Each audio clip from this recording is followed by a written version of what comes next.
bienvenue sur les coups de pouce web de Laurence. Pour ceux qui ne me connaissent pas, mon nom est Laurence Galambert et j'accompagne les entrepreneurs qui souhaitent vendre leur expertise en ligne.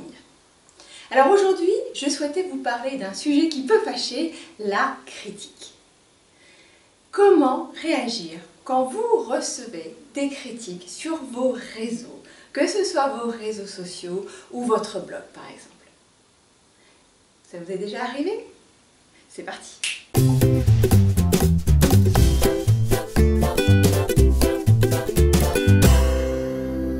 Alors plus on se rend visible, et c'est bien le but pour vendre votre expertise, plus on se rend visible, plus on se trouve face au risque de ne pas plaire à tout le monde.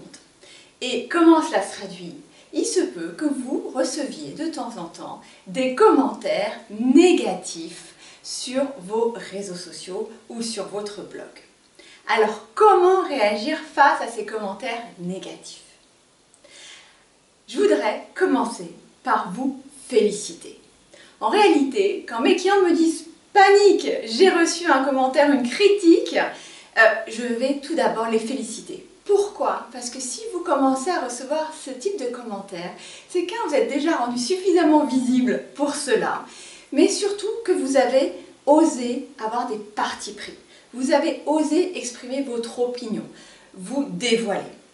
Votre communication n'est pas totalement lisse. Ce qui explique pourquoi il y a certains à qui ça plaît et d'autres à qui ça ne plaît pas. Et c'est une excellente nouvelle. Ce que je vous demande, du coup, c'est déjà d'être fier d'avoir osé porter votre voix et de ne surtout pas tenter de plaire à tout le monde. Donc, quand vous recevez ces critiques négatives, ne tentez pas de transformer votre marque et de la lisser pour ne plus en recevoir. Ce qui résulterait finalement à faire disparaître tout ce qui fait l'intérêt et tout ce qui va attirer chez vous vos futurs clients idéaux. C'est comme un bon café. On l'aime bien concentré et éviter de le lisser pour qu'on se retrouve avec un café américain. Là, vous voyez, très dilué, qui n'a plus aucun goût, plus d'odeur, plus de saveur. Donc, s'il vous plaît, conservez cela pour votre marque, c'est important. Deuxième chose, on va voir à quoi ressemble ce commentaire. La question que je vous pose, c'est est-ce qu'il est injurieux? Est-ce qu'il est fortement déplacé? Si ça rentre dans cette catégorie-là, il n'y a qu'une chose à faire, elle est très simple. Vous avez l'autorisation de le supprimer. Ce n'est pas un commentaire qui va faire avancer le débat. En réalité, ça ne vous concerne que très peu. Et je veux vous rassurer sur ce type de commentaire. Ce commentaire en dit plus sur la personne qui l'exprime plutôt que sur la personne qui le reçoit. Donc ne le prenez surtout pas personnellement. Supprimez-le et passez simplement à autre chose. Cela n'a rien à voir avec vous. Troisième chose, c'est si ce commentaire est étayé, si ce commentaire finalement n'exprime qu'un désaccord. Et ça arrive, et heureusement que tous les gens ne sont pas tous du même avis. Alors comment réagir à ce type de commentaire? Ce que je vous demande, c'est d'y répondre pour le coup, vous n'allez pas le supprimer. Les blogs, les réseaux sociaux sont un lieu d'échange, et au contraire c'est ce qu'on cherche, ouvrir un petit peu le débat et susciter l'interaction. Donc bravo, vous avez suscité l'échange.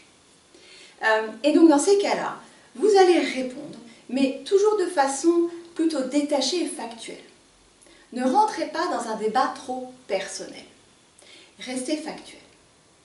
Ça vous permettra de montrer votre expertise sans pour autant vous énerver ou montrer des aspects de votre personnalité qu'on n'a pas besoin de découvrir à ce stade-là de l'entreprise.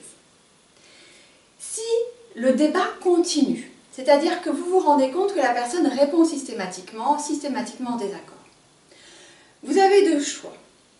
Première étape, vous avez le droit d'être en désaccord. Et vous pouvez tout simplement dire, effectivement, je ne suis pas de même opinion, mais vous avez tout à fait le droit d'avoir le vôtre et ça peut se comprendre.